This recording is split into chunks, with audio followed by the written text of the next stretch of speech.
durée de cotisation.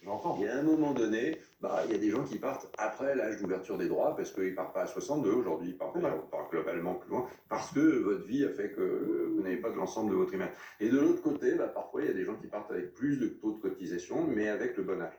Donc c'est ainsi. Mais dans les carrières longues, puisque c'est un sujet évidemment fondamental, il y a quand même 40% des gens qui partent aujourd'hui avant l'âge de départ légal.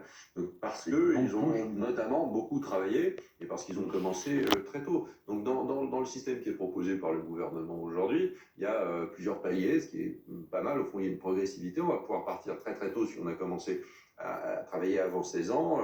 On pourra partir à 60 ans si on en a commencé à travailler à partir avant 18 ans, et puis partir à 62 ans, c'est-à-dire 2 ans avant l'âge légal de la retraite. Donc les conditions, plus ajoutées aux conditions de pénibilité, etc., font que au fond, l'horizon qui se déplace de l'âge de la retraite, je connais pas de gouvernement qui font ça avec plaisir. J'ai jamais vu un gouvernement dire, d'ailleurs il n'y en a pas tellement qui l'ont fait par idéologie. Non, il n'y a pas d'idéologie.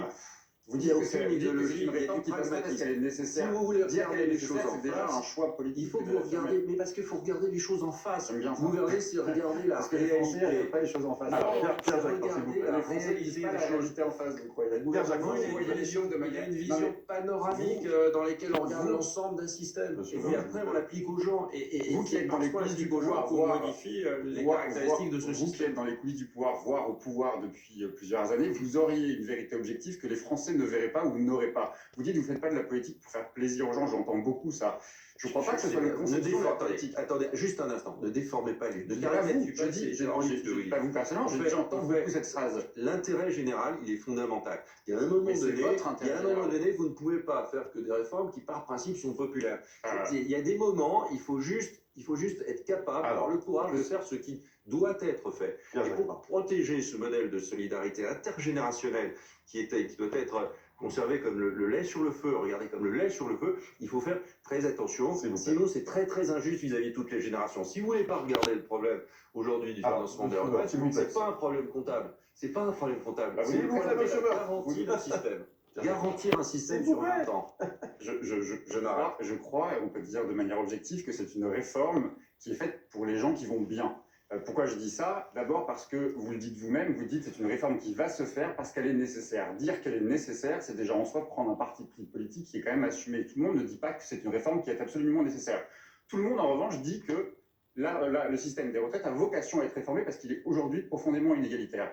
Mais qui dit profondément inégalitaire ne dit pas nécessairement qu'il faut toucher directement l'âge de départ légal à la retraite. Ça, c'est dogmatique de considérer parce qu'on vivrait plus longtemps, il faudrait travailler plus longtemps. Et encore, je prends un argument presque philosophique. Je peux finir, je ne vous ai pas coupé. Vous souhaitez quoi? Vous avez voulu parler. J'aimerais, d'ailleurs, ça peut être un problème pour ce gouvernement. Attendez, je vais y venir. C'est peut-être un problème pour le gouvernement, c'est l'absence de pédagogie. Non seulement les Français n'en veulent pas, mais ils ne comprennent pas pourquoi ils veulent la faire. Non, vous n'allez pas me couper toutes les 3 secondes. Non seulement les Français n'en veulent pas, mais en plus, on ne comprend pas. On a M. Véran qui nous explique qu'on va faire cette réforme parce qu'il faut financer les services publics. Mais y compris écrivent. C'est aussi, mais vous avez normalement du respect pour les interlocuteurs. Vous avez super respect, vous savez ce que vous voulez faire. Bon. Monsieur Véran nous explique qu'il faut faire cette réforme parce qu'il faut financer les services publics. Bon. Aujourd'hui, on nous explique qu'on fait cette réforme pour maintenir notre système de retraite. Et en juillet, M. Macron allait à Bruxelles pour expliquer qu'en fait, il fallait faire des réformes structurelles, dont la réforme des retraites était la première, pour éviter les déficits publics.